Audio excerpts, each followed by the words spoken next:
for us coming on and talking to us about the Spring Baking Championship. Yes, of course. Thank you for having me. This is exciting. Hey, not a problem, not a problem. Hey, let me start off with the easy question. Okay. Why did you want to put yourself through the Spring Baking Championship in the first place? I mean, is there really nothing to do?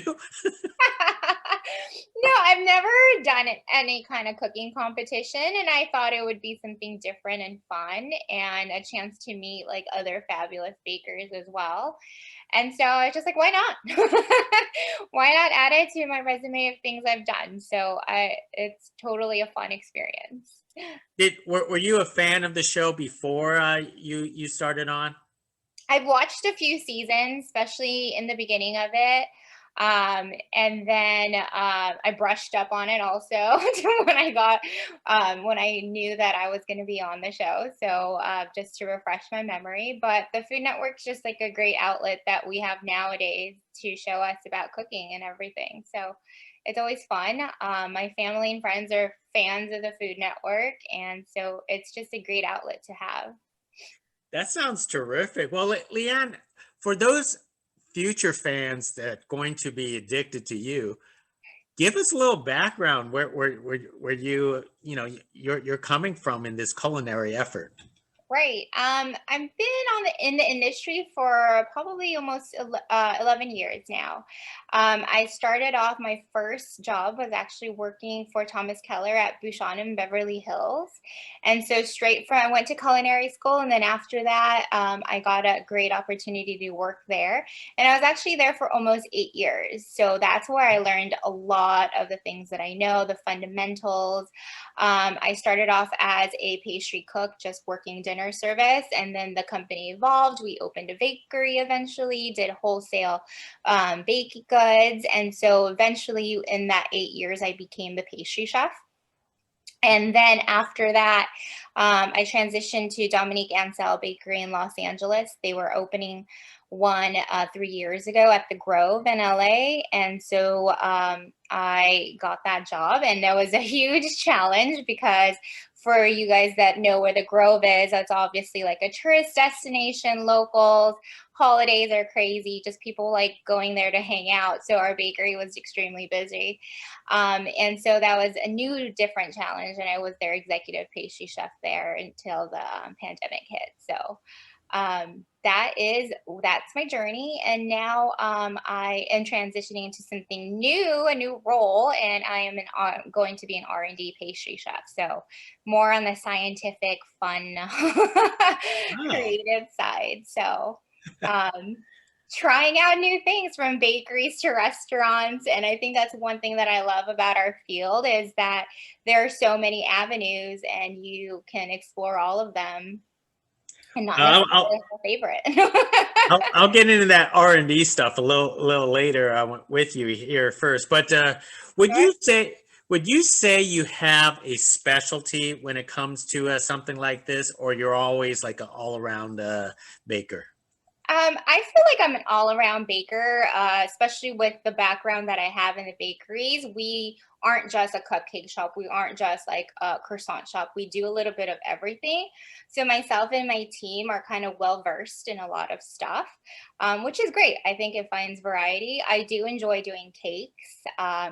I love doing wedding cakes. I don't get to do a lot of them, but when I have a chance to, they're my favorite things to do because you're part of such an important event. And so are birthday cakes because you have a blank canvas basically, and you tell a story through your cake, whatever theme the person's celebrating, you can incorporate it and then it's edible too. So you're kind of like an artist and then you get to eat your work afterwards. You know what? That I don't think I could ever do your job because otherwise I would be eating all the products. But I'm guilty of it. so so the show is going to premiere in just a couple of days. Yeah. But we're going to watch it. But most definitely, we want to get into the mindset of for yourself. What is it like walking onto that set for the very first time?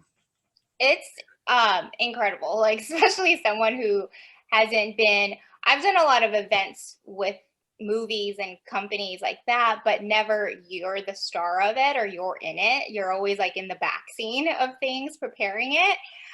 So this was totally different, like lights in your face and cooking. Usually if you're cooking at work or leisurely, you're just on your own zone and you kind of mentally have to try to create that zone while being on camera. Cameras, multiple cameras in your face, and obviously being in a strange kitchen, like a stage kitchen, trying to find out where everything is. It's all brand new to you. And so you're so used to your stuff, and you go over there and you're like, oh my gosh, I don't know what I'm doing. You're also on a time crunch. And so it's just like all those nerves and everything and excitement kind of comes in one all at once. And you kind of have to somewhat talk to yourself and be like, okay, let's just do this. But it is really nerve wracking. It's really fun though. And I think you just get to see a different part of yourself of like, you do this every single day, you're used to it. But then when you change all the elements around you, that's what I guess is dramatic and exciting about the show. You know what? That is what one of the reasons why we love watching these shows, because we love to watch your nerves and anxiety Right. peak throughout. So how do you manage to control something like that on a show like this? You just do it. You take a deep breath. I probably talk to myself a lot out loud without even knowing it. And you just have to focus and pretend it's like dinner service on a busy night or something. And then you're so afraid that I might not finish on time or whatever it is. Because it's not a lot of time to like in pastry. It takes time for things to like bake, cool, rest, etc.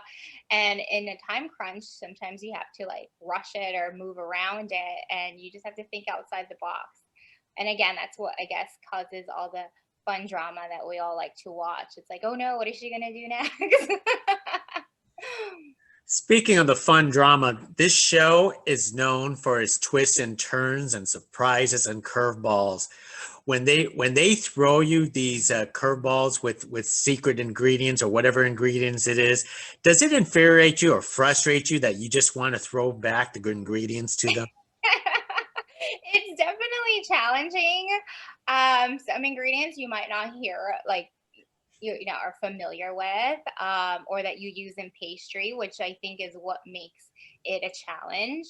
And yeah, sometimes you're all like, well, what am I going to do with this? Or they'll throw a challenge in the middle of you doing something already, and you're like, okay, how am I going to incorporate whatever the secret ingredient is or whatever that secret theme is? And you just have to make it happen, and you have to remind yourself not to forget, because you get so lost into what your original plan was. And then you're like, oh wait, they asked for this, I need to make sure I put that in there. And so sometimes you get lucky and it's perfect timing, and sometimes you're like, oh no, what do I do?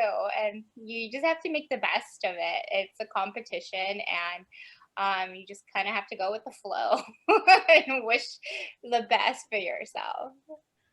I I love these shows is because it's just watching your thinking of the way your thought process. Now, which part of the stages when a competition start you found it most challenging? Is it the creative stage, trying to come up with an idea when they give it to you? Was it the planning stage, trying to implement that idea, or was it the actual baking was the most challenging part when the competition starts? I think the most challenging was the process, like the order of how I should do this to get it done. Or you have all these ideas, of course, that you want to show forth and all your talent and like your favorite things to do, but don't necessarily have the time to do that in your competition. So it's like you have to, the hardest part is how to reevaluate everything to make it still part of like what you like and what your ideas is, but also make it in like the 90 minutes or the 2 hours that they give you. Because so let's say, oh, I have 3 hours to do this. That's plenty. That 3 hours seems like 2 minutes. And you're like, I just started. How is it over now? And I think that's also the other nerve wracking thing when they say 30 more minutes or 10 more minutes. And you're like, what? We just started. So I think that is the most challenging part is getting your ideas and making it feasible. For myself, because I watch the Food Network a lot. I probably have it on like 20 hours a day because that's sort of my sport. People watch Right. football. I have the Food Network on, Uh-huh. but I love this. The reason why I compare it to a sport is because of that ticking clock. Yeah. That clock seems to be yelling at you guys like every 15, every 5 minutes, and so on.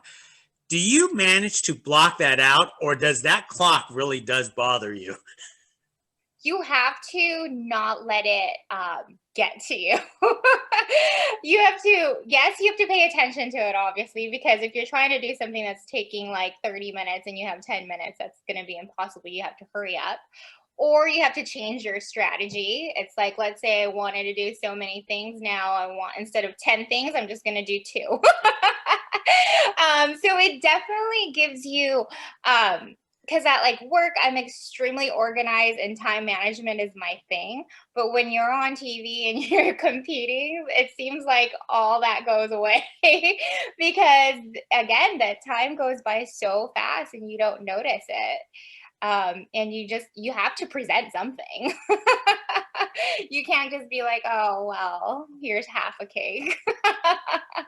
So like on every show, where they do like the last minute, they sprinkle something on there.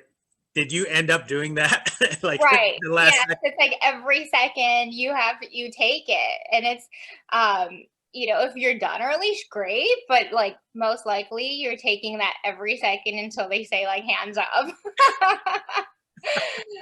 You Which just may do it. be a mistake or an extra thing. Wow, that's awesome. At any point, because of all of this, at any point was there ever a feeling like you just want to throw up your arms and give up? Oh, like every second. No, it's just and it's so different. Like some of the things that we make, I've made a million times, but just that pressure and just being somewhere else, it's like, oh my gosh, like it's not turning out the way you want it to be or how you thought it would be in your head, and you don't have time to redo it. And so there are moments where you're like, oh my gosh, I'm going to be done. This is it. But then you're like, okay, I have to present something. Like you need to finish it. I'm not a type of person to just be like, okay, I'm walking out of here. Like, let me at least try and take it from there. And then so it was fun, but it is crazy. You spent days and weeks with these other competitors. Do you look at them as competitors, or did you develop like friendships with them Oh, through the show? definitely friendships. We all love the same thing. For most of us, it was the first time being there, so we all feel the same way and the same pressure, confusion, everything. So it was definitely fun to meet other bakers and like just talk and collaborate sometimes, just like, oh, what do you do? Like where you're from, different backgrounds. Like I think it's great that everyone's from different levels, different experiences. There's people that own their own businesses, work in restaurants, hotels, even like work like just the self-made and like self-taught. There's like teachers and everything. So it was a really good experience to see where everyone was from. And everyone's personality was pretty like bubbly and bright. And so definitely met a lot of great people out there and that we, get to talk to each other now and we know each other. That's awesome. Now, it sounds like you had a really good overall experience. How did the Spring Baking Championship change you for the better? Um, it challenges you definitely in a different stress level. And I think it changed me in a way that I was afraid to try to be on TV. It's obviously something that's different and but fun. And I'm a little shy sometimes when it comes to that kind of stuff. So I totally overcame that. And even watching the premiere, and all my friends and family is super excited, and I'm all like, ah! But I think that that was a new challenge that I faced that I never thought I was gonna like. It wasn't in my career goals to be like, oh, I'm gonna be on TV, I'm gonna be on the Food Network, I'm gonna compete. It was just something that like was an opportunity came and I jumped at it and let's see what happens. This is terrific. Well, before I let you go, as I said, I was going to circle back to what it is, but obviously we are going through a pandemic, and a lot of restaurants are actually closed right now. How are you staying sane and creative? Because obviously you are doing something creative with your R&D work. Right. So in the beginning of the pandemic, it was hard because I don't know if I mentioned, but the Dominique Ansel bakery closed in Los Angeles just because of everything that happened, and the whole shopping center was closed for so long. And then in the beginning of it, I actually enjoyed the freedom of taking it easy. Our industry is pretty crazy for most of the time. And it was nice to take a breather. But then when you're used to such a busy lifestyle and then you have that breather, you're like, what do I do now? But I was able to take master classes online, which was really nice, and just brush up on like reading, experiment on stuff that you never had a chance to do. I was fortunate to have a kitchen that has lots of space to work in, and I was able to do like cakes for friends and family as well, that normally I'd be like just really busy from work and I wouldn't be able to do the request, and it was so nice to be able to do that. And then so it was definitely a good break. And then now I'm back in the workforce, and doing R&D, like I said, is completely different than just running your daily bakery. So it's a different step, and I'm really excited to start it. That is terrific to hear. I'm glad you are keeping busy, LeeAnn. Well, LeeAnn, hey, thank you very much for speaking with us about your experiences with the Spring Baking Championship. But could you tell us whether you won or what place you got, or You'll no? just have to watch. Oh, so you're going to It tease us starts with that. Monday, so I'll be there for sure.